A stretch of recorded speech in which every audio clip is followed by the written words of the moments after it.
Helicopter, helicopter. Paracover. Hello, good morning, evening, afternoon, everyone. My name's Corn, and today we once again bring you another game of High Elo Heist. This time, we are playing on the map Cold Harbor, not Cold Harbor, Riga Airport actually. Hopefully I didn't debate you there. And we're gonna play our favorite part of the map, our favorite map, and also the favorite section of our map, and that's gonna be the urban area, or like the city side of Riga Airport. And normally I would be running tanks or going to the center of the map, but on this side, when I play this flank, I tend to only go to one deck. I used to run like another deck, which is the Stryker Airborne, but nowadays I kind of just go for Stryker SF. And there are a lot of reasons why I do this, but the most specific one is that this side of the map basically has zero forest. And it's also, well, yeah, there's like one small section with forest in it, but it's also in the middle of the map where it's too far away from the Russians to establish a good foothold and SHORAD to cover them. And as long as I make sure that they don't get into that tree line, then I will be rolling. I'll be ahead in recon. I'll know where all their SHORADs are, and as long as I take out their SHORADs, they cannot really push in with tanks, otherwise they die. So we're gonna get into it. As for the tree line I mentioned, it was this one over here. Yeah, as you can see, I'm using a pen tool, hopefully you like it.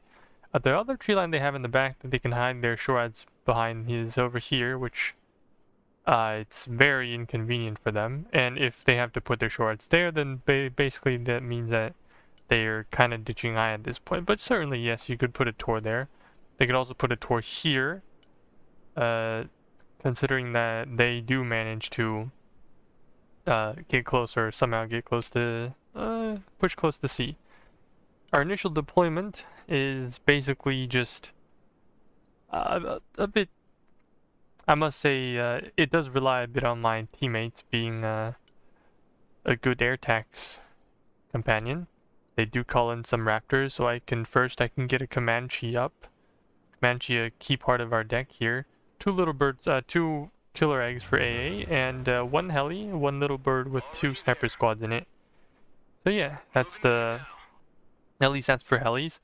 I'm not using them to be the main strike force. I'm just there to make sure that, okay, if he tries to rush anything in, I'll interrupt it before the transport get into I, so that they'll be stuck in the open field here. And once they're stuck in the open field, my IVs will probably come in and hopefully kill them. And if they just start with, if they open with a T-57 down that road, then a T-15 with the 57 mil, then, you know, I'll probably pray that he doesn't smoke up when I throw my Hellfires at him. But regardless, the first thing we're going to do is drop two snipers in and make sure that they're in locations where I could have a good idea of where my enemies are. Obviously I could call in a drone, but it's something that I wouldn't do at the beginning of the game, considering our enemies have a couple VDVs with the R37.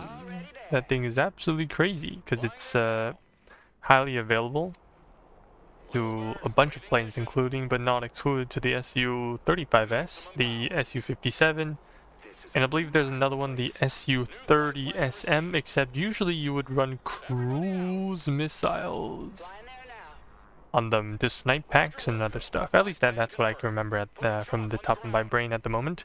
A couple hundred hours of just surfing in the Broken Arrow armory instead of actually playing the game kind of does that to you. Absolute brain rot. So yeah, caps irrelevant at the moment. We just make sure that we get vision, and we make sure we get it, we do a good job planning the vision where we need it. So one over here over these buildings. These buildings are pretty nice. If you play on this side of if you play on the right side of the map, then it's actually a pretty good spot to put a sniper in. If you play on this side of the map, the left side, then sometimes you gotta clear that side. There are actually a lot of buildings. over there, so you gotta make sure you check each and every one of them.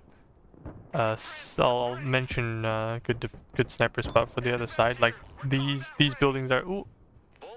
Okay, I'll go back. I'll come back later. My friend Junior is getting railed by BTRs, and he doesn't have IVs because because apparently yeah, well I think he plays SF armored.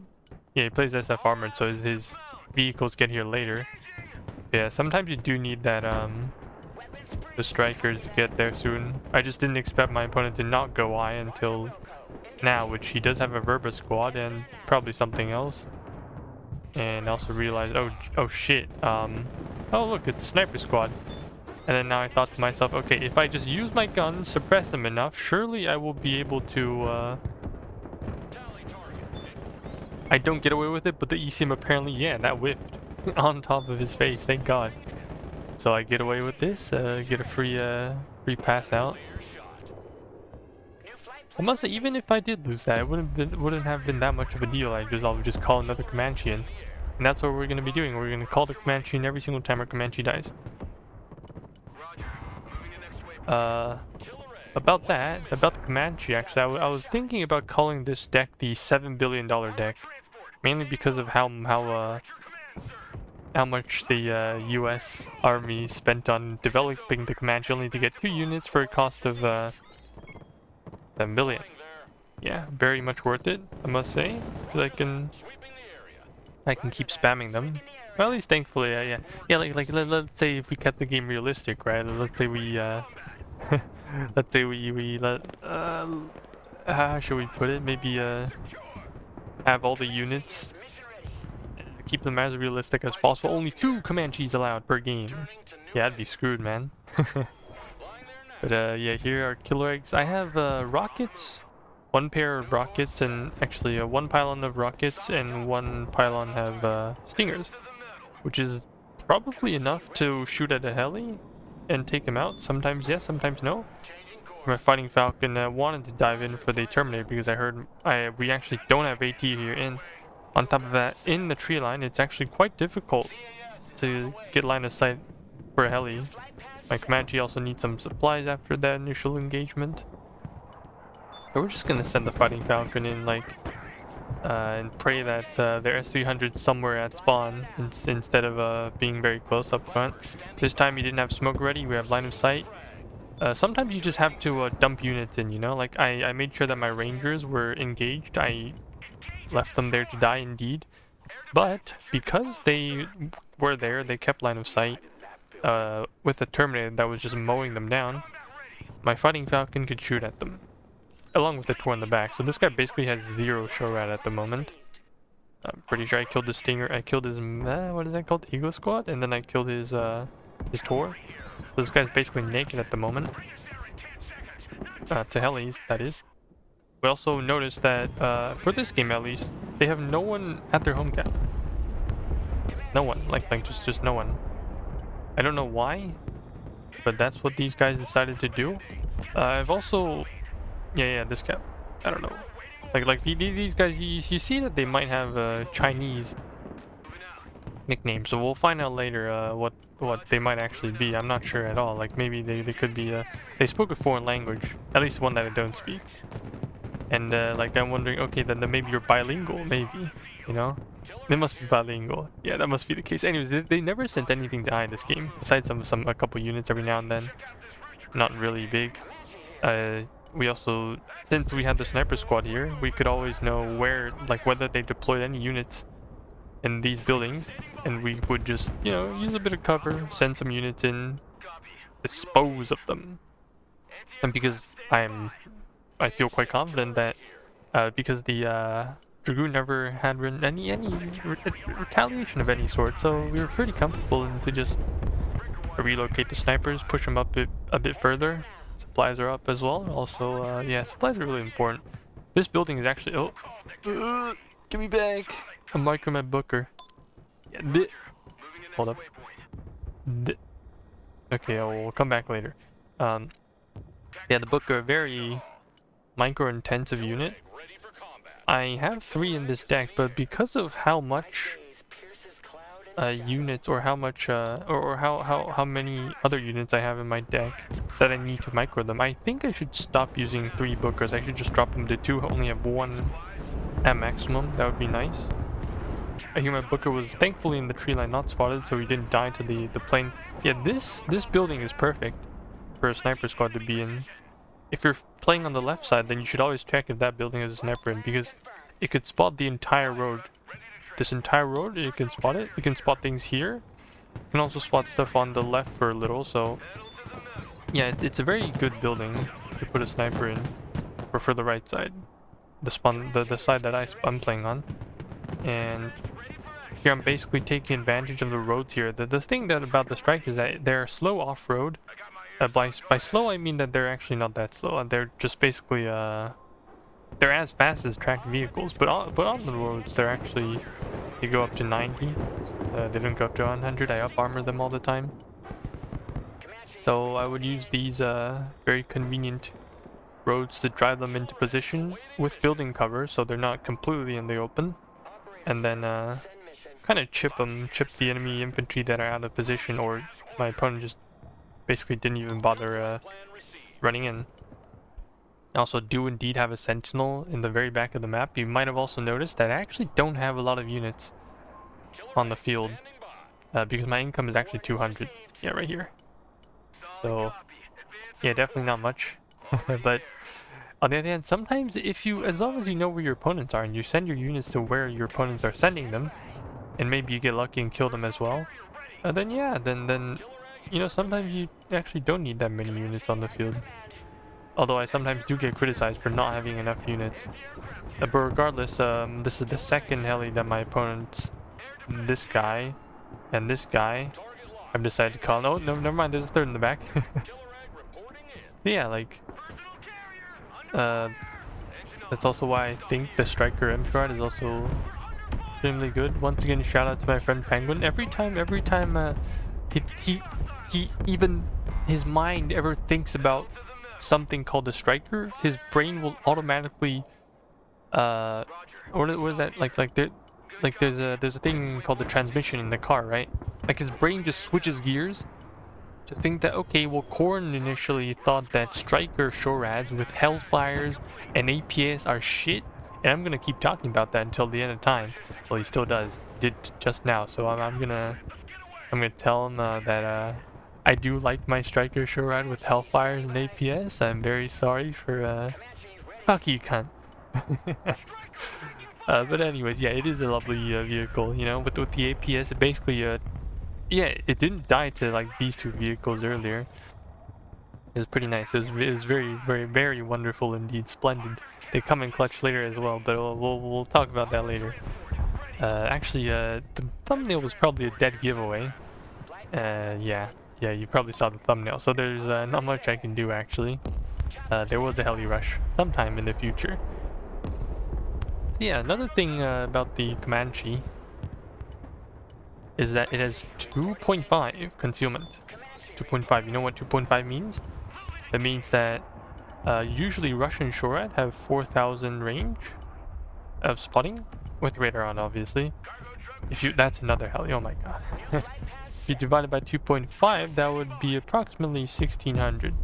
Actually, it's exactly 1,600. 1,600 means you can fly your Comanche within range of your Hellfires, which are 1,900. Hold fire. Actually, you don't even need to hold fire. You can just barely be in range, and then turn away and then shoot, and then you will kill the Tor before it kills you. Sometimes it's a trade one-on-one, but regardless, you're killing the Tor. And if you're killing the Tor, all your other helis can just run around the map doing absolutely whatever they want to do to your opponent's units, especially tanks. However, this only works if their Tors are in the open.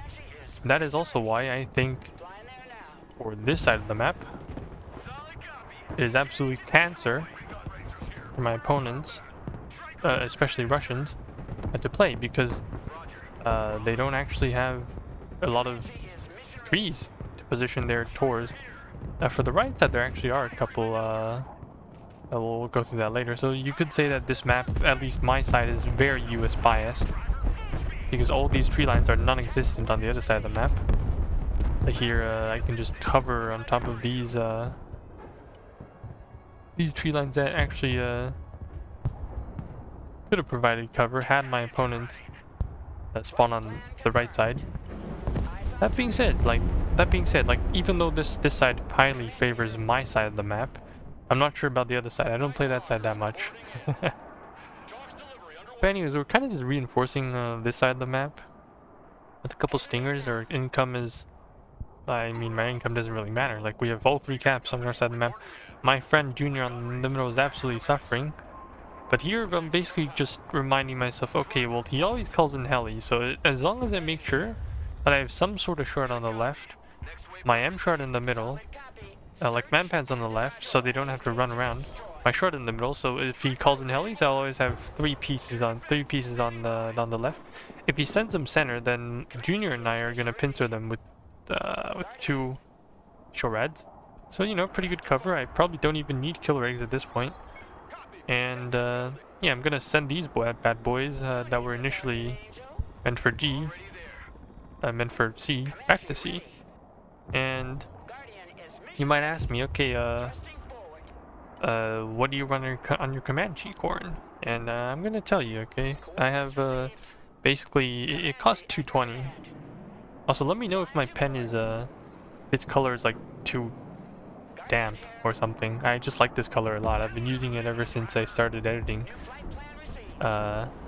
Anyways, here I totally forgot about the Tor's range and I get 2-tap by it with my Guardian. So it's a bit unfortunate, but on the other hand, it is what it is. I decided to revenge bomb it. Screw the Tor. Screw the Tor, I say. So yeah, back to the how much does your what color is your Comanche? It's basically radar, so that's plus 20, and then 2 Hellfire. Two of my pods have Hellfires. So it's basically yeah, basically 220. Always have 2. My Harm accidentally killed the Tor. So now I didn't know what to do. I was like, oh, I see an S300. I'm just gonna bomb it afterwards, and then my F35 dies. But you know what? Still worth it. The Tor died, so it was worth it. Alright, I also called in some Stryker MGS just for fun. And here I forgot my opponent also has my opponent in the middle also has a Tor. But I trusted the fact that tree line would protect me. So I decided to still reinforce, but it did not. It in fact did not. Too bad. But you know what happens next? We'll just call it another Comanche. We have 2. We'll have 1 on the field, and then as long as that Comanche doesn't die in 30 seconds, we'll always have 1 on the field, regardless if it dies, like, you know. So it's always gonna be there. Always a good thing. Anyways, my good friend Junior isn't having the best time. He tried bombing my opponent's S300, but turns out it was probably resupplying. And yeah, because he was getting 2v1 in the middle, he was having a very hard time. He told me, Corn, please help. Yeah, as a friend, I'm probably doing a terrible job at helping. And my Sentinel actually was so far back that it didn't actually... I'm pretty sure it didn't really spot anything. But you know, it survived. I didn't give out 300 points for free, so I call that a win. Not really. Like, although it's, yeah, it was really in the back, so it didn't really spot much. But still, you know? I tried to keep it in the sweet spot, but I guess I didn't this time. Well, we'll try next time. I also forgot that I had Booker here. That's one of the things if you have too many units on the field, you know? Even if they're just vehicles. Like, I had a Booker here? Because I micro so much. Like, I keep clicking all over the place. So busy with this and that. My Fighting Falcon actually got out from the first strafe, so it's back and ready for another roll. Now we'll see if they manage to spot something else. Something weird about the terrain here is I don't understand. This is a downhill. And then for some reason when it was here I could not shoot it. Maybe it's the I wouldn't even say that's the de-elevation of the gun. Like what's going on here? I don't get it. But hey, whatever, man. Then I'll just smoke up, use all my APS charges on this, and at least kill something. You know, the B-15. and then go after them because there's not much around here. I'll just, you know, just a quick flank because my opponent couldn't bother playing it. Gotta take some pressure off my good friend Junior, except I send my bookers in and then they're kind of dying. Still something. Actually get a snipe off the Terminator. Very low HP. Boop. Okay, now it's good enough. Run away! And at this moment I thought to myself, okay, that Terminator is gonna wipe my ass here, so I better make sure that my Fighting Falcon comes in. Kills a Kriz. Does nothing, dies the shore rat. Okay, absolutely fantastic. Pilot dropped as well. I did kill the supply truck, but like, that was not worth it, was it? That was definitely not worth it. I'm out of smoke. Okay, down go my down goes everything. Probably not worth it.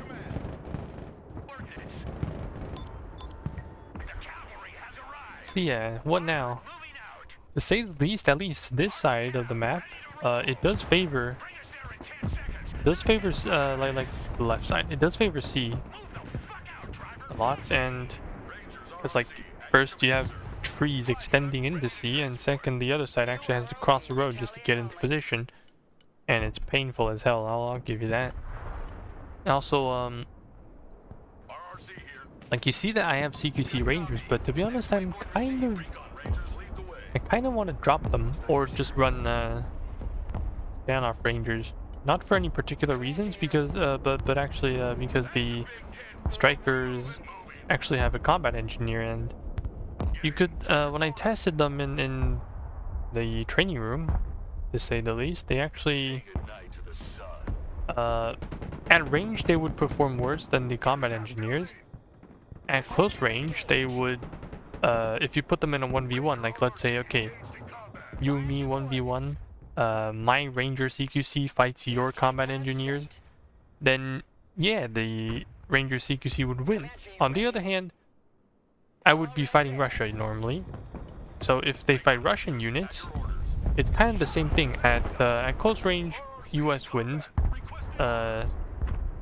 because they have more members in their squad. Like let's say the coastal Turney Berets, Black Berets have 7-man squads, and you know, at close range, sometimes you just need more dudes. You know, send dudes.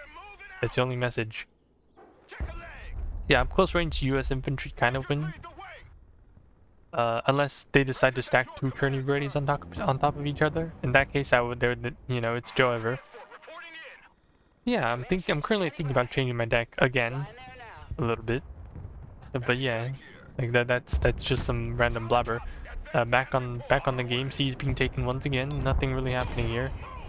And then oh, my opponent decided to call in some cruise missile, kills everything. Probably because they were spotted. Yeah, you also probably noticed that why the fuck is Corn running Mauls, not Mauls? They got nerfed. Oops, sorry for the cursor. Yeah, this is another good use of the Comanche.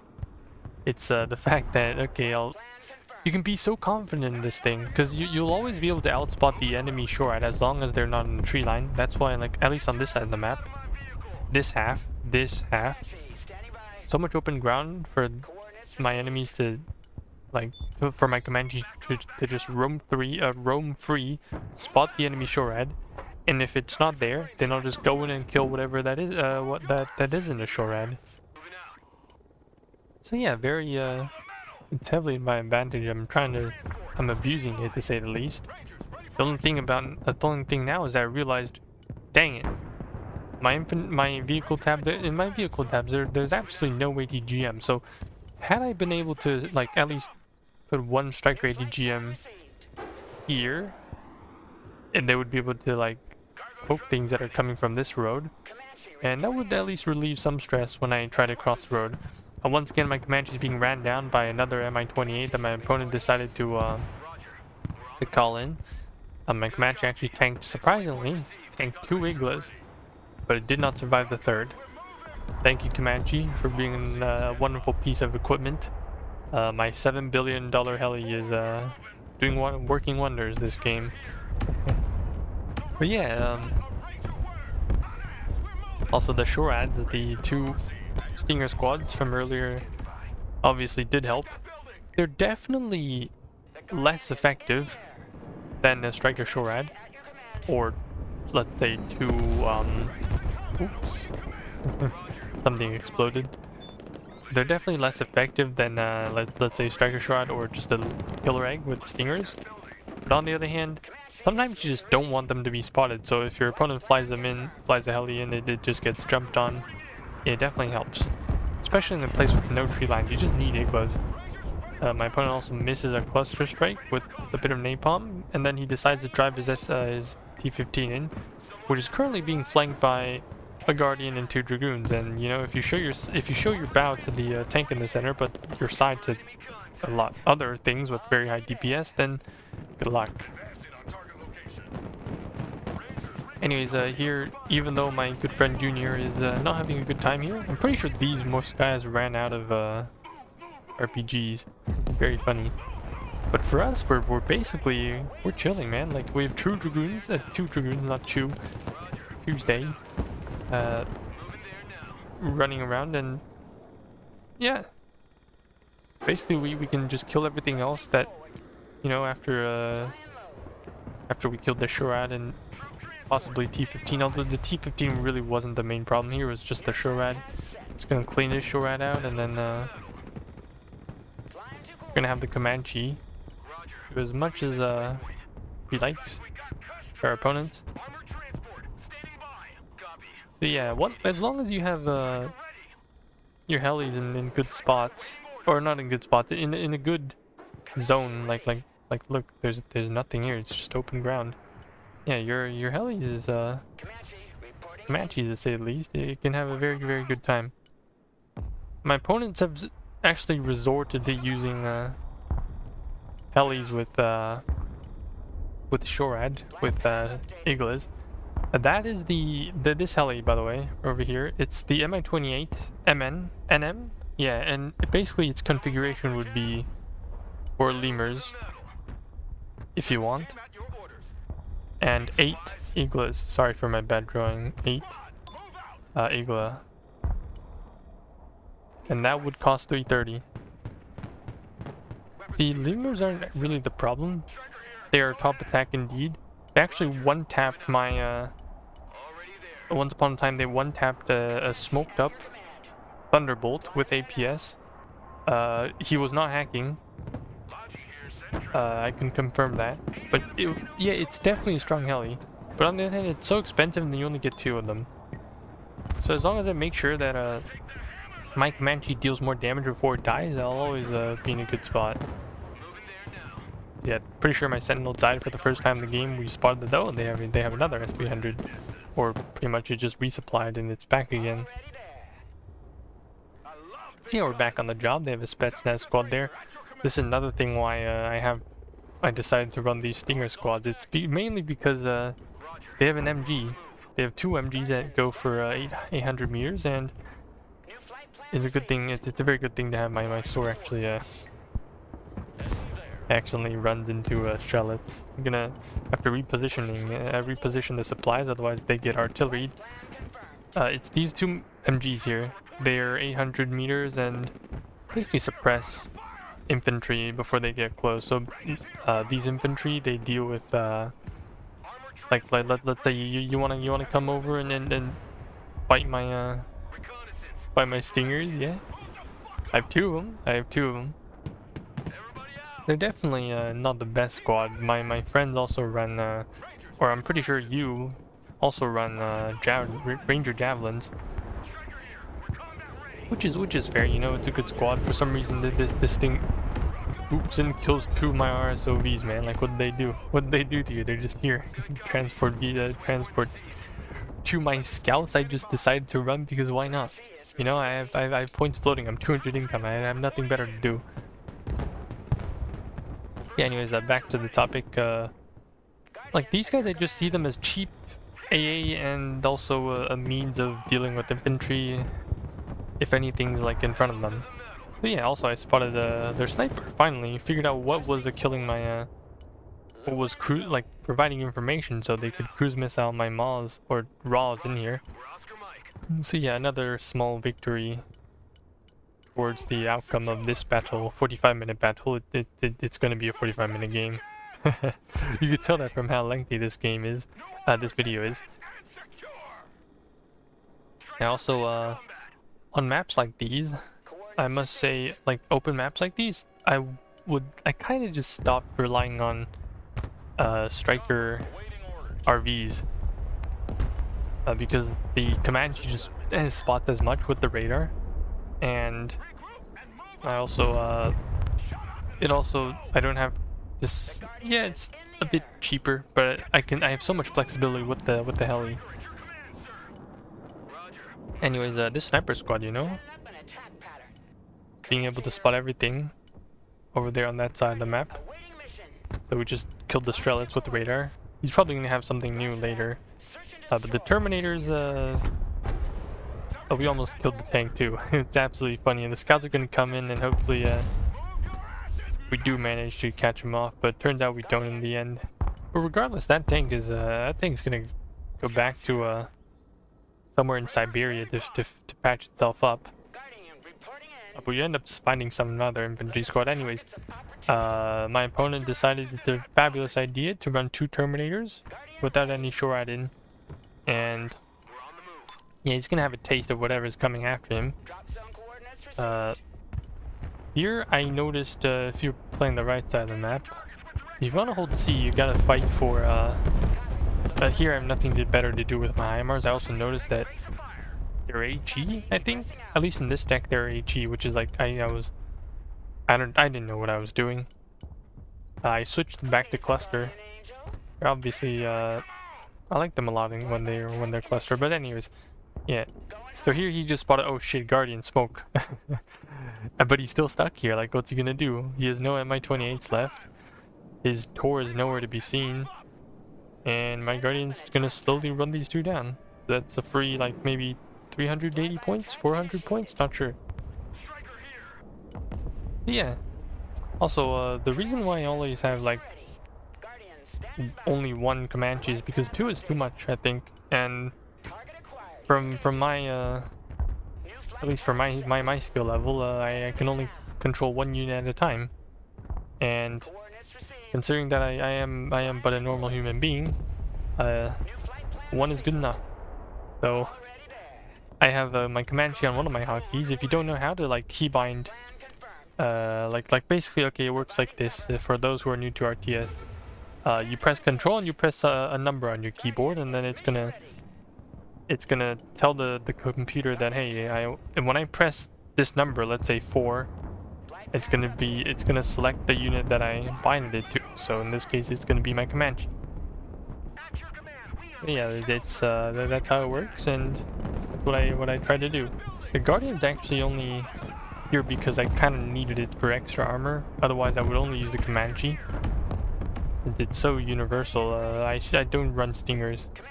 Stingers, like the Comanche is a very fragile unit, I must say. If it dies to if you try to send it to fight another helicopter, then it's probably not gonna survive it, or it's at least gonna take a lot of damage, and it's always a risk, you know. You just want it to do one thing, and why not just send the Stryker shot in when it has APS and like a radar, right? The only thing that the Stryker shot really is afraid of in this case is just the seed missiles that the K-52K has, which belongs to the what are they called again? The naval, the coast guards from the Russians. Yeah, but apparently my opponent wasn't running them. Like, there was a coastal guy, there were a couple of them, but they didn't want to run any. And there's a lot of tanks in the middle. We've actually pushed very far into their lines here. I've been yapping for 30 minutes as well. It's absolutely crazy. And this... Ooh, come back, yeah. Maybe I should just pause and that would be much better. Okay, let's pause right here. Okay, so, quickly, a couple... maybe just a minute of analyzing what I think about like this side of the map, at least for C. The way that these guys have to reinforce, at least the left side, is that they have to roll down this street or the other way, or come from the other way and slowly come up here. Or if they go middle, they'll either have to come through here, or they have to go from this road. So that's why I think sometimes if you have a bit of AT in this patch, if you can manage to push here, and if you're, you know, yeah, sometimes you just put AT here. So if a vehicle comes over, you just shoot it down, or at least cripple it. And then for here, you kind of just want CQC infantry. I'm not saying that there's not going to be infantry coming out from the vehicles that you blow up here. So you know, it could work if you have both. Obviously, these units are kind of just gonna die. They're not gonna get out. Like, there's no way you run them in and then you run them back out, like expecting them to be resupplied again. No, you just it's a one-way trip. So that's why I had these guys in over there, the scouts. They don't really cost much, but you know, they're still gonna be like a pain in the ass for my opponent to deal with. And obviously here I'm certain that my opponent didn't have any shards on the left, so I was like, you know what, just go in, have some fun with the helicopters, and yeah, like we've been wiping our opponents so far, and doing a good job. Anyways, in the meantime, my friends were like, okay, can someone kill that Tor? My friend Grim and Penguin from the other side. And when I looked over, I could only see one Tor, so I was like, cool, man, I guess that's the Tor you're asking for. So had to come in and then do the classic low altitude bomba, and then yeah, and then go back. Actually, I totally forgot what I named that technique. Slap. Yes, it's called the slaps. Safe low altitude precision strike. Hey, I still remember it. That's crazy. Yeah, it's a video I made like almost 2 months ago. Holy cow. Yeah. Also, one of the most lamest introductions to on YouTube, by the way. I'm totally not proud of it. So yeah. Back to the topic. Basically, we're playing tower defense here. Like these guys, they don't artillery. They don't. The biggest problem is they don't know where or how. Like they don't know when they're spotted. You know. Like look at this guy. He's finally figured out. Okay, you know what I'm gonna do? I'm gonna drop a sniper squad. Yeah, baby. And I spotted a sniper squad getting into that building. So you know what I'm gonna do? I'm gonna run in with my short, which is you free, and I'm gonna tear them apart. So that's how blind they are. You know, they need to like. I mean, obviously it was very clumsy of them to send this that obviously is not good with you know, it's not stealthy. It gets spotted like from miles away. So yeah, it's a very good thing if you know that you're ahead in the recon game against your opponent as America, then you're chilling. But if you don't as America, then you're kind of screwed. I say that, but that's pretty much how the game works, no? Like you just have better recon, then you kind of win. But I think it's more of a problem for US or for like for Russia. You could be behind in recon, but you kind of just have to brute force your way into things slowly but surely with a good composition, or like at least make sure your shore is safe. Except on this side of the map, it's kind of hard to do that because there's no tree line for this part of the map. Unless you're talking about here, but that's too far away to influence I. My Sentinel also doing a bit of work here.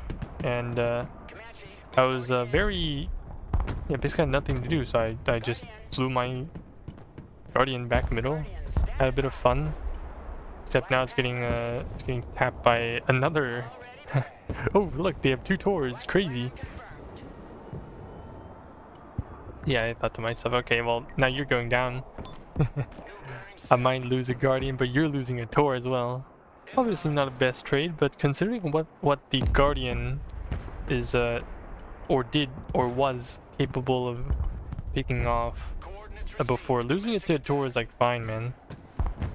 It's only a shame that I run a cheaper variant of the F-35 just to kill Tors. I get a lucky extra kill there. I'm not sure what I killed.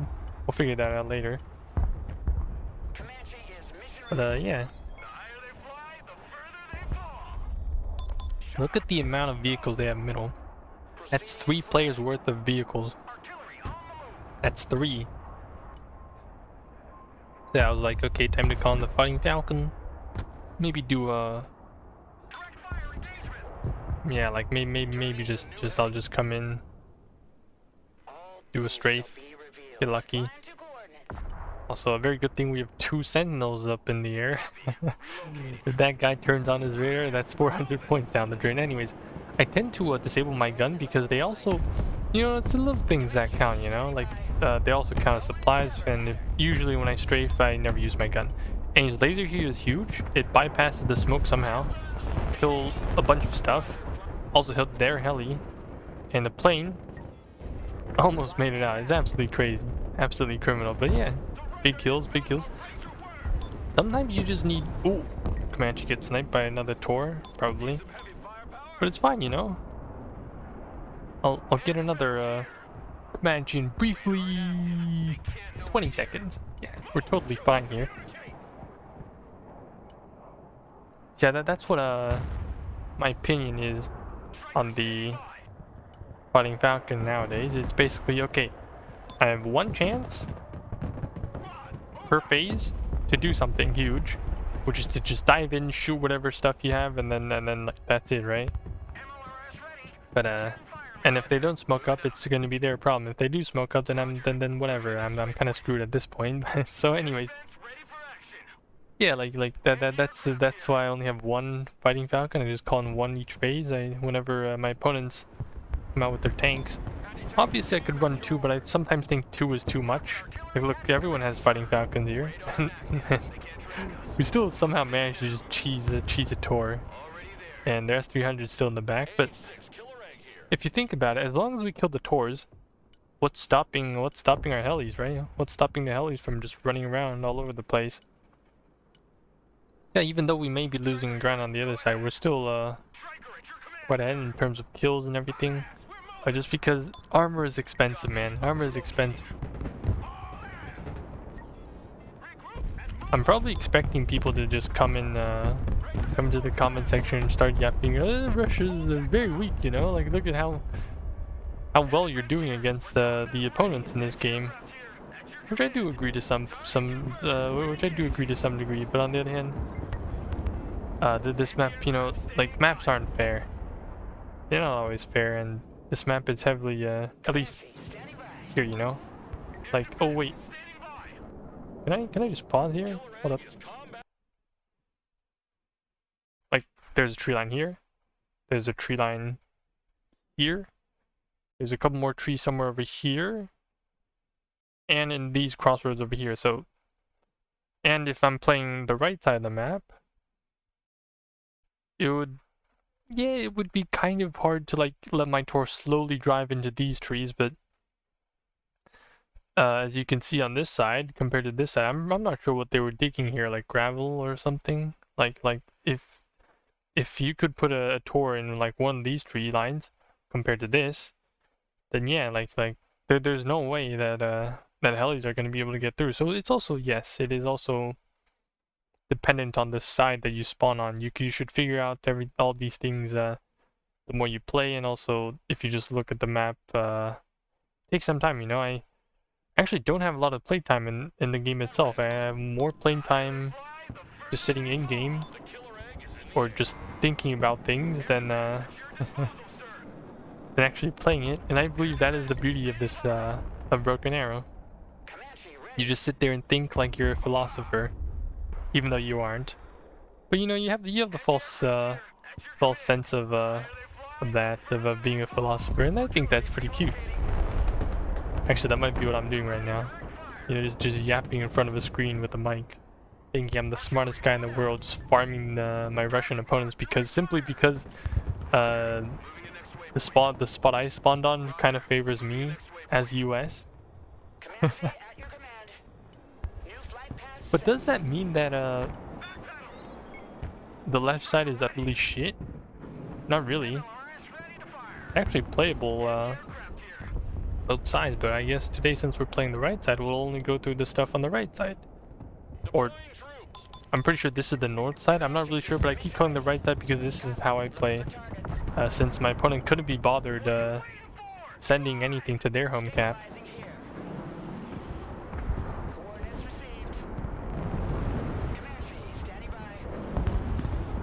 That was a very good M2 strike. It actually gets out. Holy! Yeah, that is absolutely crazy. How did he get out?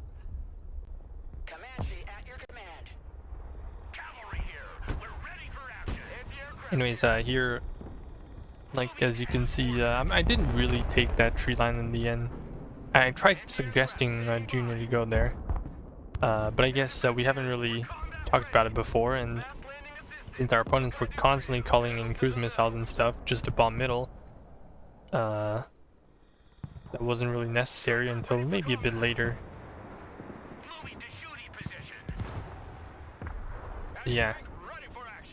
Oh, wait, now's the time. Yeah, I pinged the road, He knows, yeah, he's sending it. Yo! Sending it. Okay, obviously I should have brought my own CQC infantry, but because I just had the mauls, so... Okay, one taps them. I'm gonna have one squad each push, and hopefully that works out. Yeah, 4 minutes left on the clock here. Nothing big. Called another Guardian because, you know, first I was reminded that Gorn is the end of the game. They're gonna push somewhere. Good point. Very good point. So I'm just gonna call in my stuff.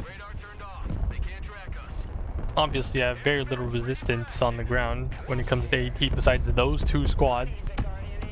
But, you know, gotta be confident. Pretty sure that they wouldn't dare pushing another column in, surely, right? Yeah. Sometimes it's all in the comms, you know. I gotta remind I gotta like add a couple things and then the commentary. Like here, I forgot to. I kept the Guardian on hold fire. Kind of funny. But yeah. Anyways, sometimes it's like a lot of stuff happen in the voice comms, like someone complaining, or just me just yapping, or yeah, like random things that I speak to myself, but accidentally speak it out in voice chat. Here I tried to do the sneaky thing of hold fire sniping the Sosna, except the thing got behind, ducked behind that building, so I didn't get it. It happens sometimes, but no, it works. It works pretty well. So your opponent never knows where the Comanche is. The only thing that you have to do every time you snipe something is you gotta bail out. You gotta like fly far away, maybe go resupply in the very back, and then come back in. Because once you get spotted, your stealth goes away until you go unspotted again. And by that I mean, oh, here comes a rush. By that you have to go like, you know, maybe at least twice the distance, maybe 3 times the distance when you first came in. I don't have the exact numbers. My apologies.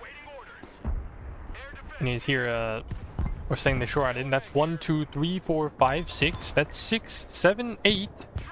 8 helis so far, along with the plane. And oh, my MSE goes ham. Quick one bullet. Got a bullet. Ooh, but the plane goes down, and so do most of the helis. You guys are gonna type Vas. Vas is Hilos. Oh, never mind. 8 helis. Here comes another 3. That's totally a lot. And for the first time ever in my Broken Arrow career, I am reloading. Oh, here. Okay, I'm gonna pause this real quick. This is you've probably seen the thumbnail. This means go fuck yourself in Russian. Yeah, so this is why I mentioned these guys must be bilingual. Anyways, yeah, I also had a second shot, which probably did help out a lot. They tried to come in with the rocket strike, but they probably don't know that the Stryker shot actually has quite a fair bit of armor. And yeah, more Hellfires, more Shorad. This guy single-handedly saved the flank. God bless Hellfires. God bless APS. Did he even use any? I'm not sure. But regardless, my friends came in clutch as well, sniping a couple other units. Yeah, which is a bit unfortunate. Yeah, this guy, he ran out of bullets. There's no way he ran out of bullets. It's absolutely crazy. That was the first time that happening. Anyways, here they sent something into I, and yeah, I couldn't stop it. But that was essentially probably a 2k heli push on my end, and it was absolutely crazy. I also found out that you also had some other infantry, and yeah, like here, Sturmovigis and a bit of a sh. So I was like, you know what? Fine, take the calf at the final phase. It can't be less screwed.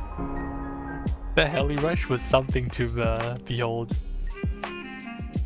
So yeah, that was the end of this match. I must say I've never gotten this much kills in an environment like this. I also noticed that these guys' names, very interestingly, are Japanese folks. Like these names are Japanese folks written in kanji, and along with the year that the Chinese-Japan War, I'm not sure what it's called officially, started in 1937.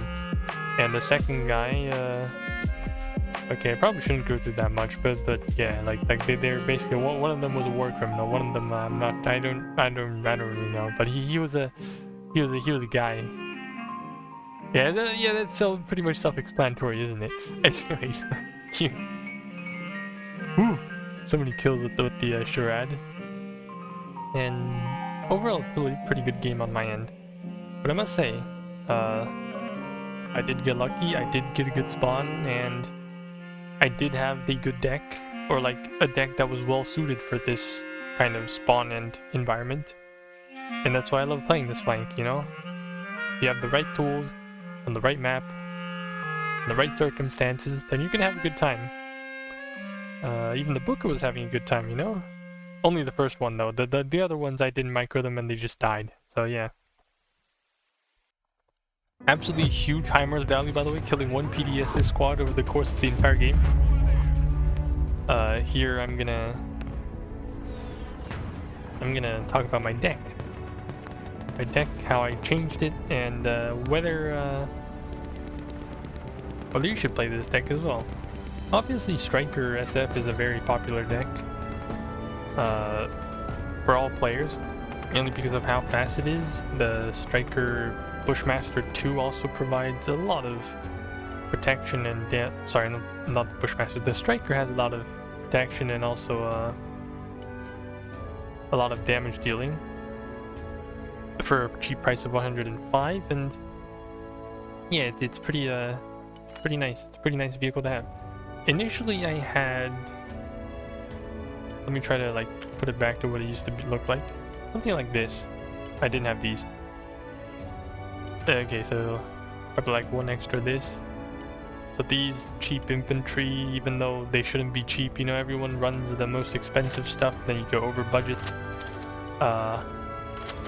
It's not a bad thing to have good infantry. I just think that sometimes you just need to be more flexible, have units where they need to be, and at least on that map, since it's so open, helis can just go room free, and then if the Russians come in with their helis to deal with your helis, you got the Stryker M Shorad. And also, I actually did have a MML Sidewinder with armor, by the way. So had I had that Sidewinder, had I had that MML deployed, I would have just railed that opponent. But again, that side of the map had no trees, so I didn't feel confident in sending it over. I also just didn't have it in mind, so that's why I thought to myself, okay, maybe I'll just stick to the Shorades to deal with most helis, have a bit of smoke, and go back to the Pack 3s because they don't need to reload so much. And yeah, here I'm pretty sure I dropped a Raptor. I had 2 Vipers instead of CJs. My friends asked for a seed and I didn't have it ready, so that's why they asked, Coin, why don't you have seed? It's that simple. I also switched to 2,000-pound bombs. To be honest, these F-35s, I only use them to snipe Boars and other Shorad and nothing else, because I just think, okay, if it's gonna be a meat grinder, I'm just gonna send my Rangers in, or whatever CQC infantry it's gonna be. So it ended up just being a bit unrelated. Like these guys just deal with the shore island so my helis can do stuff, and their SAMs, their S300s, they're not going to be able to shoot down helis, are they? Anyways, back to the topic. If I could fix my deck, what would I do? For that map, to say the least, I would probably... I thought about having Green Berets flashes just because of this, the incendiaries, but still, it's just testing, you know? Like, I would probably cut this, drop the... at least have Ranger CQC or Combat Engineers. They have the same price, they just have different range.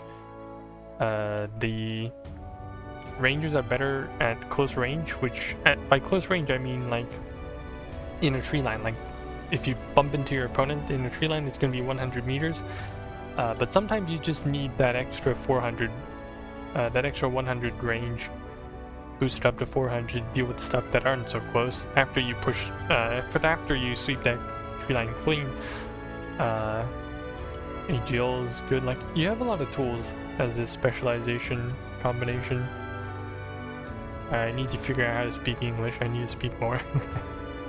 I keep yapping so much. But yeah, I think, you know, just do whatever you want. I even dropped the double MGSs just for these and also one of the bookers, because I realized I cannot micro that much, even though sometimes you do need the bookers, you know? Sometimes you do need the bookers, but on the other hand, the nerf actually hurt this this combination, because now I cannot just put 3 bookers and 2 ATGMs, you know? It used to be 125. I would almost be over budget, but now I am over budget. So yeah, you gotta... Yeah, I guess I could do this if you wanted. Have 1 ATGM, that's good enough, you know? A bit of everything. That also works. Deltas, I rarely use them because they don't have smalls or the other one the Rangers have, but they're still very helpful at times. It's just that this game they didn't really have a good place to shine. But yeah, they're US infantry, specialized, so you only need to call them in certain circumstances. And yeah, I think that should be the end of this very hour-long session of Yap. I hope you guys enjoyed, and I'm gonna drink some juice and have a good rest of the night for myself. So thank you guys for watching. I hope you guys had a wonderful time watching me kind of having fun and also wrecking my opponent at the same time, because I got lucky. And I'll see you in the next video. So I hope you guys have a good day, good night, and goodbye. See you next time.